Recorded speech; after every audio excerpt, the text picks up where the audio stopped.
TME Pharma mène une étude clinique phase 1-2 qui s'appelle Gloria. Le dessin de cet essai clinique a évolué avec le temps, mais essentiellement, ça teste notre produit phare, le NOX A12, en combinaison avec la radiothérapie pour le traitement de glioblastome, cancer du cerveau, nouvellement diagnostiqué. Nous testons aussi, dans un bras d'extension, la combinaison de NOX A12 plus radiothérapie et le bevacizumab, qui est une molécule qui était inventée par Roche avec le nom de marque Avastin. La combinaison de NOX A12 plus bevacizumab bloque les deux moyens pour le tumeur de refaire les vaisseaux sanguins qui sont détruits très efficacement par la radiothérapie. Et donc, il y a un vrai rationnel de combiner ces deux molécules. Après, quels sont les résultats qui étaient rapportés au congrès Société de neuro-oncologie aux États-Unis récemment? D'abord, tous les patients qui étaient traités avec la combinaison triple, NOX A12, radiothérapie, bevacizumab, ont vu leur tumeur réduite par plus que 50%. Donc, ça veut dire qu'il y avait 100% de réponse partielle objective chez ces patients. 2 parmi ces patients ont vu leur tumeur réduite par plus de 99%. Ce n'est pas encore une réponse complète, mais c'est pas loin, et c'est quand même le but de tout traitement pour ces patients.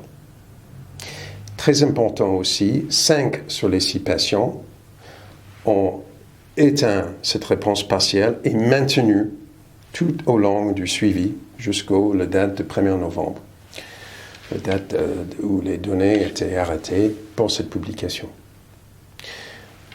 Donc ça, c'est quelque chose de très impressionnant parce que normalement, les patients progressent assez rapidement. 6 mois pour le profil qu'on a dans cette étude clinique. Les capacités neurologiques étaient maintenues chez tous ces 5 patients qui ont maintenu cette réponse du tumeur et leur qualité de vie était améliorée pour la majeure partie.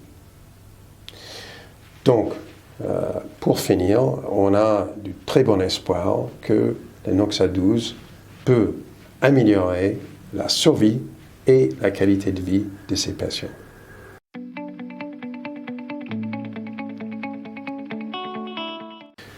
Alors, quand on regarde une cohorte des patients historiques traités avec le standard des soins dans l'hôpital à Bonn, on voit que 25% de ces patients ont réussi à un moment ou un autre d'avoir une réduction dans la taille de leur tumeur.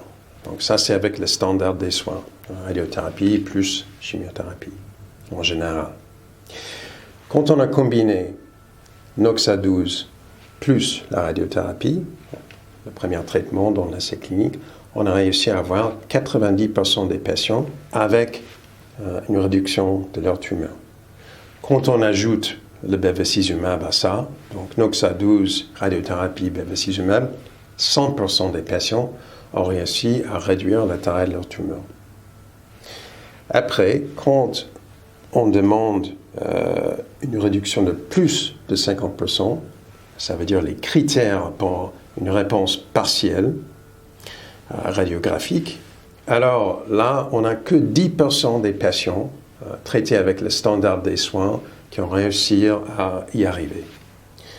Par contre, on avait 40% des patients traités avec le NOX A12 plus de radiothérapie qui y sont arrivés et 100% des patients ont réussi à avoir leur tumeur réduite par au moins 50% quand on a combiné NOX A12, radiothérapie et bevacizumab. Ça veut dire qu'il y a un taux 10 fois plus qu'obtenu avec le standard des soins. À noter, le 6e patient qui n'a pas maintenu sa réponse a une progression à l'extérieur du zone de radiothérapie dans le liquide céphalorachien, malheureusement, et suite à ça a décédé.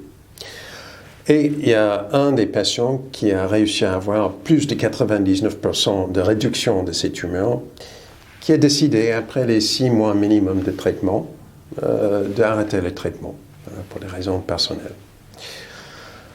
Donc, avec 8 mois de suivi de nos patients, nous avons 5 sur 6, 83%, qui sont en réponse partielle, durable, avec fonction neurologique stable et une bonne qualité de vie.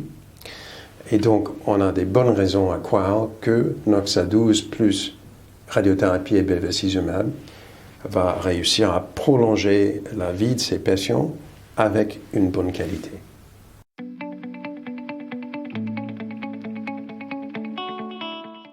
Les patients atteints de glioblastome ont une prognose parmi les pires pour les tumeurs solides. Et la population qu'on a dans notre essai clinique est une sous-population qui ne bénéficie pas d'une manière significative quand ils sont traités avec le standard des soins chimiothérapie. Donc c'est une population très très difficile à traiter efficacement. Nous avons 6 patients dans le bras d'extension de NOXA12, bevacizumab et radiothérapie. Et on aura les données pour 10 mois de suivi en premier trimestre 2023 et 12 mois de suivi dans le deuxième trimestre 2023. Pour rappel, avec le profil des patients qu'on a dans notre essai clinique, la survie sans progression est en moyenne 6 mois avec le standard des soins et la survie moyenne est de 10 mois avec le standard des soins. Donc, on a du bon espoir qu'on arrive à prolonger la survie avec une bonne qualité de vie. Avec les données plus matures, nous allons discuter avec les autorités réglementaires aux États-Unis et en Europe pour déterminer le chemin le plus rapide pour arriver au marché et pour nous permettre d'amener ce médicament à des patients atteints de glioblastome. Comme on a dit dans notre communiqué de presse pour les résultats semestriels en octobre, nous avons suffisamment de cash aujourd'hui pour nous amener en juin 2023.